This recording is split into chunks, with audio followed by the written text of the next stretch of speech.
అని చెప్పొచ్చు. Thank you Balu. Ratna Bhandar తెరిచే ప్రక్రియ అయితే ప్రారంభమైంది. నిధి ఉన్న గది దగ్గరికి టీం అంతా చేరుకుంది. శ్రీనివాస్ మూర్తి గారు, రత్న భండార్ని తెరిచే ప్రక్రియ ప్రారంభమైంది. మరి కాసేపట్లో గది తాళాలు తెరిచేందుకు కూడా ప్రక్రియ జరుగుతుంది. ఒకవేళ గది తాళాలు ఓపెన్ కాకపోతే లేటెస్ట్ టెక్నాలజీ ప్రకారం లోపలికి వెళ్లే అవకాశం ఉందా? ఎందుకంటే ప్రభుత్వం లేటెస్ట్ టెక్నాలజీని అంతా అక్కడ సిద్ధం చేసుకుంది. సాధ్యమేనా ఆ టెక్నాలజీతో లోపలికి వెళ్ళడం? ఇప్పుడు ఏదైనా ముహూర్తం ఏదైతే ఇప్పుడు మన ముహూర్త విషయం మాట్లాడాల్సి వస్తుంది. ఇప్పుడు ఏదైతే 1:20 అన్నారో ఈ యొక్క ముహూర్తంలో ఆ ఓపెన్ చేసే సమయానికి సంబంధించిన సంధి కాలం ఏదైతే ఉందో ఆ యొక్క ఇది మాత్రం ఇవాళ కొంత కష్టతరంగానే దాన్ని సాధించటం అని చెప్పేసి చెప్పచ్చు అన్నమాట. ఇంకొకటి ఏంటంటే ప్రమాదం ఏది సంభవించదు, అది మాత్రం ఖచ్చితంగా చెప్పచ్చు. ప్రమాదకరమైనటువంటి ఘటనలు లేవు, కానీ ఆ నిధి ఏదైతే ఉందో కొంచెం ఆలస్యం అవుతుంది. ఏది వాళ్ళు చేసేటటువంటి ప్రక్రియ ఏదైతే ఉందో కొంచెం ఆలస్యం మీద అది వెలుగులోకి వస్తుంది తప్ప ఈ రోజు మాత్రం ఖచ్చితంగా అది రాదని ఒక నిర్ధారణ చేసుకోవచ్చు. అంటే మనం ఇప్పుడు నాగబంధం అని చెప్పి చెప్తున్నారు. అంటే ఇలాంటి బంధనాలు ఎన్నుంటాయి? జలబంధం ఉంటుంది, వృక్షబంధం ఉంటుంది అని చెప్పి అంటుంటారు కదా. అసలు ఎన్ని రకాల బంధనాలు ఉంటాయండి? అంటే చాలా రకాల బంధనాలు ఉంటాయి. అక్కడ ఉన్నటువంటి పరిస్థితిని బట్టి, ఆ స్థలాన్ని యొక్క ఇదిని బట్టి, ఆ భౌగోళిక పరిస్థితులను బట్టి, అక్కడ ఉన్న దేవతారాధన ఏదైతే అక్కడ శక్తి నిక్షిప్తం అవుతుంది, అక్కడ ఏ యొక్క దేవత యొక్క ఉపాసన చేస్తే ఆ శక్తి అక్కడ సిద్ధిస్తుంది అనే విషయాన్ని మనం పరిగణలోకి తీసుకోవాల్సి వస్తుంది. ఇలా ఇన్ని రకాల బంధనాలు ఉంటాయి, ఇన్ని బంధనాలే ఉంటాయి, ఈ బంధనం ఇలా ఉంటుందని చెప్పేసి చెప్పడానికి కూడా అది అసంభవమైనటువంటి విషయం. ఎందుకోసం అంటే మనకి అష్టదిగ్బంధనాలు అని చెప్పేసి మామూలుగా అందరికీ తెలిసినటువంటి, అలాగే ఈ పాంచభౌతికమైనటువంటి శరీరం ఏదైతే ఉందో ఇందాక మనం చెప్పుకున్నట్టుగా ఈ ఉపవాస దీక్షలు ఇవన్నీ కూడా మనం చేయడం కారణం ఏంటంటే ఆ భగవంతుడి మీద మన యొక్క దృష్టి కేంద్రీకరించడం కోసమే మనం చేసే సాధన ప్రక్రియ. ప్రతి నిరంతరము కూడా ఈ సాధన చేస్తూ ఉంటే భగవత్ సాక్షాత్కారం అనేది జరుగుతుంది. అది ఒక శక్తిగా, ఒక ఇదిగా మనలో ఉన్నటువంటి అచేతనమైన శక్తి చైతన్యవంతంగా మారడానికి భగవత్ శక్తి ఒకటే మూలం తప్ప ఇక ఏది కూడా మనకి సహకరించదమ్మా. ఇది మాత్రం వాస్తవమైనటువంటి విషయం. అలాగే అక్కడ ఉన్నటువంటి భగవత్ సన్నిధిలో ఉన్నటువంటి ఇది మనం చేస్తున్నటువంటి మానవ ప్రయత్నం ఏదైతే ఉందో, వాళ్ళ యొక్క దృక్పథం ఏదైతే ఉందో, వాళ్ళ సాధనా ప్రక్రియల యొక్క సాధనా బలాన్ని బట్టి దీన్ని నిర్ణయం చేయాల్సి వస్తుంది. ఇంకొకటి ఏంటంటే ఇప్పుడు ఉన్న సమయానికి కనుక మనం చూసుకుంటే కదా, ఇప్పుడు ఈ సమయం ఏదైతే వాళ్ళు ఇప్పుడు ఓపెన్ చేస్తున్నారో అది కొంచెం సుసాధ్యమైనదిగానే కనపడుతుంటది. కాబట్టి ఆలస్యం మీద ఇది సాధ్యమవుతుంది. ఓకే శ్రీనివాస్ మూర్తి గారు. అనంత పద్మనాభరావు గారు, అంటే ఈ ముహూర్త బలం అనేది ఎలా చూడాలి? 1:25 తలుపులు తెరిచేందుకైతే వారు ప్రయత్నిస్తున్నారు కదంటే ముహూర్త బలానికి ఉన్న ప్రాధాన్యత ఏంటి, మీరేం చెప్తారు? మామూలుగా మనం ఏ ముహూర్తంలో అయినా కూడా చేసేటప్పుడు అభిజిత్ లగ్నం అని అంటారు. ఈ అభిజిత్ లగ్నంలో ఉండేటువంటి ప్రాధాన్యత ఏమిటి అంటే, మనం ఏ సంకల్పాన్ని అయితే ఆలోచించుకుని మనం తయారు చేస్తామో దాన్ని మనం ప్రతిబంధకంగా కాకుండా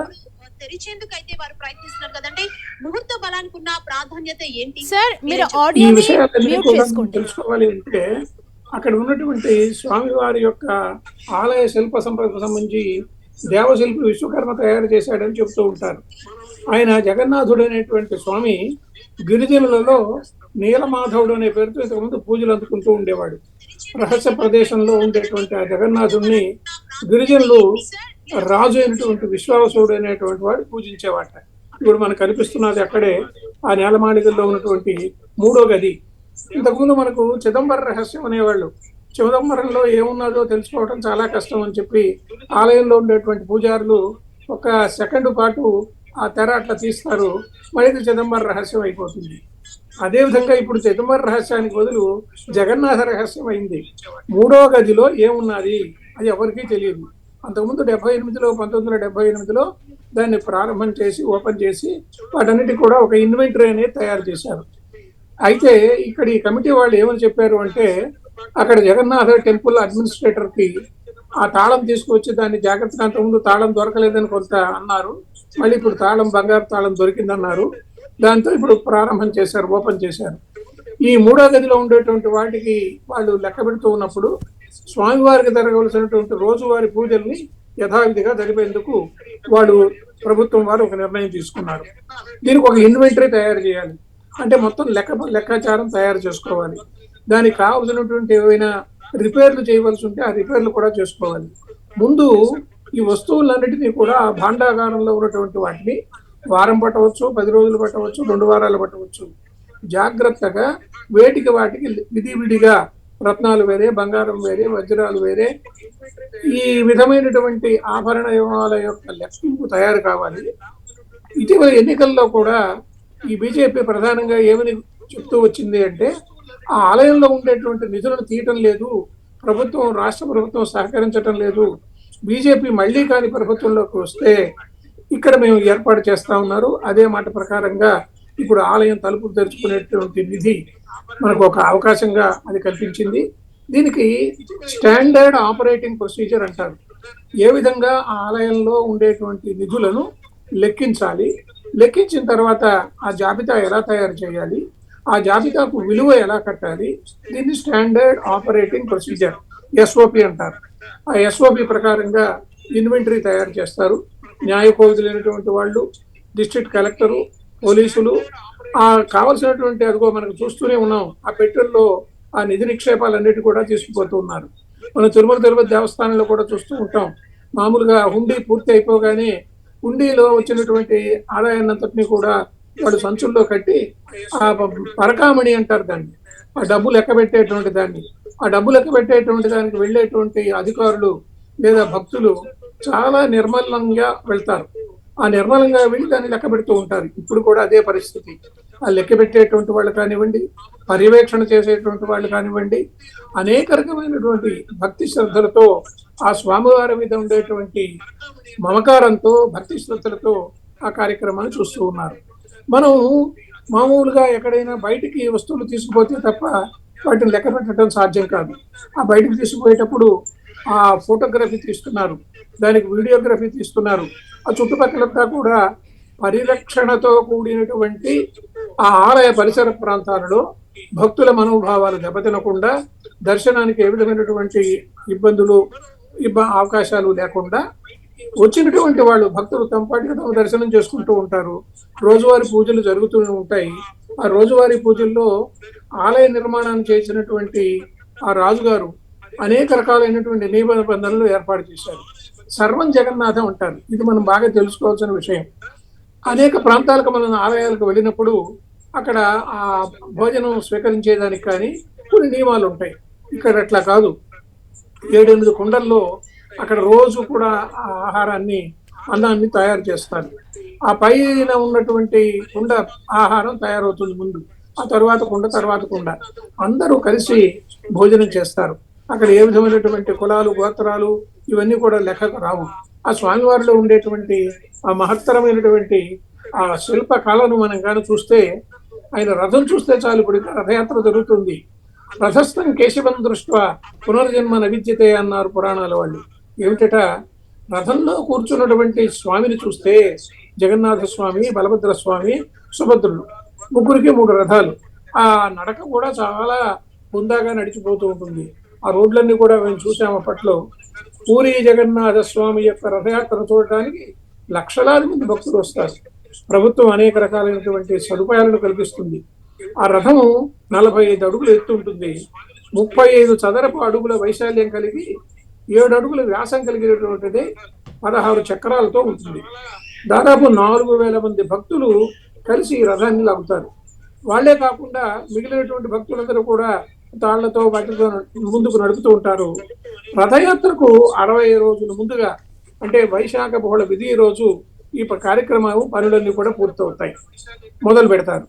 ప్రధాన పూజారి నేతృత్వంలో శిల్పుల బృందం అంతా కూడా అక్షతదియ నాడు రథాల తయారీకి శ్రీకారం చుడతారు. ఇప్పుడు మనం గమనిస్తూ ఉన్నాం, అదిగో అక్కడ హారతి ఇస్తూ ఉన్నారు. ఆ హారతి ఇచ్చి స్వామివారి యొక్క విశేషమైనటువంటి ఆ ప్రసాద స్వీకరణ కూడా వారు తయారు చేస్తారు. రత్నభాండాగార పరీక్షణ, రత్నభాండాగార పరివేక్షణ ఈ కార్యక్రమం జరుగుతూ ఉంది. అది ఒక ఆనందదాయకమైనటువంటి విషయం. ఇప్పుడు కొన్ని 100 సంవత్సరాలకు జరిగేటువంటి కార్యక్రమం అది. భక్తులందరూ కూడా ఉత్కంఠతో ఎదురు చూస్తూ ఉన్నారు. నిజమే, ఆ స్వామివారి యొక్క ఆభరణాలు, ఆ స్వామివారి యొక్క దయా కరుణా కటాక్షాలు ఉంటే చాలు.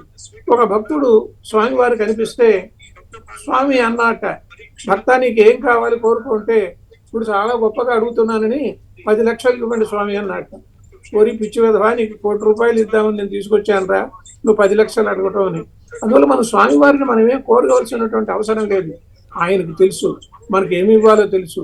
ఆయన కృపా కటాక్ష వీక్షణాలు మన మీద ఉంటే చాలు. అందుకే అన్నారు, మామూలుగా మనం తిరుమల పోయినప్పుడు చాలా మంది చెప్తుంటారు, 5 నిమిషాల సేపు నేను అలానే కూర్చొని తెలిసిన వాళ్ళు ఉంటే స్వామిని చూశాను. స్వామిని నువ్వు 5 నిమిషాలు చూస్తే ప్రయోజనం లేదు, స్వామిని నువ్వు 1 సెకండ్ చూడాలి, అది నీకు కలిపెట్టేటువంటి. అదిగో చూడండి, అక్కడ ఆ కార్యక్రమానికి అంతటితో కూడా హారతులు ఇస్తూ అక్కడ ఉన్నటువంటి అన్నప్రసాదాలను అందరూ కూడా భక్తి శ్రద్ధలతో చూస్తూ మామూలుగా మనం గమనించేటువంటి విషయాన్ని మేము ఇక్కడ చూస్తూ ఉన్నాం. ఓకే శ్రీనివాస్ మూర్తి గారు, మీరు చెప్పండి, ఈ నాగబంధనాన్ని ఓపెన్ చేస్తే అరిష్టం జరుగుతుంది అని ఉంది కదా, అంటే భక్తుల మనోభావాలు దీనికి సంబంధించి ఎలా ఉండొచ్చు? అంటే దేవుడికి సంబంధించిన ఒక నిధిని బయటకు తీస్తున్నారు కదా, భక్తుల మనోభావాలు ఎలా ఉండొచ్చు? ఇప్పటికే భక్తి శ్రద్ధలతో ఆ జగన్నాథుడికి పూజా కార్యక్రమాలు చేస్తారు, ఎలా చూడాలి?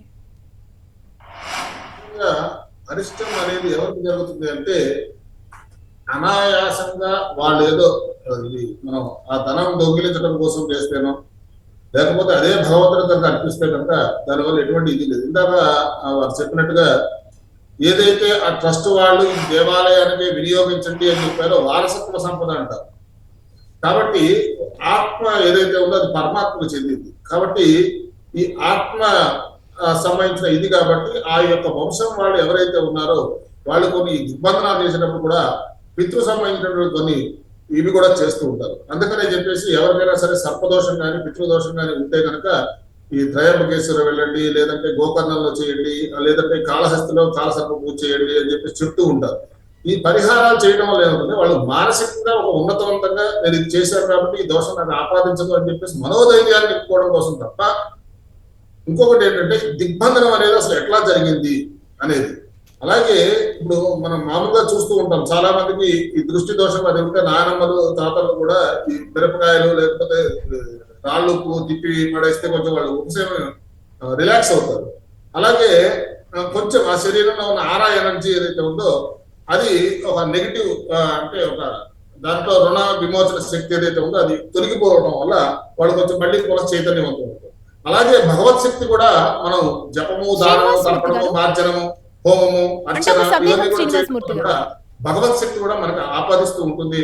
ఆ భగవత్ శక్తికి మనకి ఒక రక్షణ కవచంగా ఏర్పడుతుంది. అంటే ఈ నాగబంధం గురించి, ఈ నాగబంధం అంటే ఆ రోజుల్లో వేసిన నాగబంధాన్ని ఈ రోజుల్లో తెరవడం అసలు సాధ్యమేనా? అంటే ఇది ఎవరికి సాధ్యం అవుతుంది తెరవడం? ఇది మంచి ప్రశ్న అడిగారమ్మా. ఖచ్చితంగా ఇది సాధ్యం అవుతుంది. ఎందుకోసం అంటే నాగబంధనం అనేది ప్రతిదీ కూడా బంధనం వేసేటప్పుడు ఇంతకాలం వరకు అని చెప్పేసి ఒక పరిమితి వాళ్ళు నిర్ణయించుకుంటారు. ఊహా చిత్రంలో వాళ్ళు గీసుకొని ఆ యొక్క సాధన చేసే యొక్క ప్రక్రియలో ఆ యొక్క బంధనం ఇన్ని రోజుల వరకు దీని యొక్క ఇది ఉంటుంది, ఆ తర్వాత ఖచ్చితంగా అదే ఓపెన్ అవుతుంది. కాబట్టి ఈ రోజున వాళ్ళకు ఓపెన్ చెయ్యాలి అనే దృక్పథం వచ్చింది, ఆ తాళం దొరికింది అంటే కనుక అది లభించేటటువంటి సమయం అవసరమైందని చెప్పేసి కూడా మనం అనుకోవచ్చు అమ్మా. అంటే నార్మల్ గా ఉన్న సాధువులకు అవుతుందా, లేదంటే కొంతమంది అఘోరాలు కూడా ఇలాంటివి చేస్తారు, ఇలాంటి బంధనాల నుంచి విముక్తి చేస్తారని వింటుంటాం కదా? ఇది ఖచ్చితంగా మీరు ఇది కరెక్ట్ ప్రశ్న అమ్మా. అది క్షుద్రం వేరమ్మా, మంత్రం వేరు, తంత్రం వేరు, ఉపాసనా పద్ధతి వేరు. కాబట్టి ఇక్కడ నిష్ణాతులు అయ్యి దాన్ని వీక్షణ చేసి ఆ సాధనలో పరిణితులై, అంటే ప్రతిదాన్ని మనం ఏంటంటే ప్రతిసారిగా ప్రతిరోజు కూడా మనం ఆత్మజ్ఞానం కోసం పాటుపడాలి తప్ప ఈ విజ్ఞానాలు ఎన్నున్నా కానీ ఆత్మజ్ఞానానికి మించిన జ్ఞానం అయితే లేదమ్మా. కాబట్టి మనం ఏదైతే మనలో ఉన్న ఆత్మ ఉందో ఇది శరీరంలో ఉన్నంత వరకు జీవాత్మ, అది తర్వాత పరమాత్మలో ఐక్యం కావాల్సిందే.